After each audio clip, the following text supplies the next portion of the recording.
ભાવનગર મહાનગરપાલિકા દ્વારા લોકસભાની ચૂંટણીનું મતદાન પૂરું થયાની સાથે જ પૂર્ણ દબાણ હટાવવાની કામગીરી હાથ ધરવામાં આવી છે,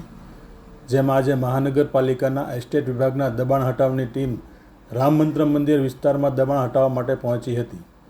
જ્યાં રસ્તાની બંને બાજુમાં દુકાનદારો દ્વારા ચણી લેવાયેલા ઓટલા તેમજ બહાર કાઢવામાં આવેલા ટાંગણિયા તેમજ રસ્તા પર મૂકવામાં આવેલ ટેબલ ખુરશીઓ સહિતનો સામાન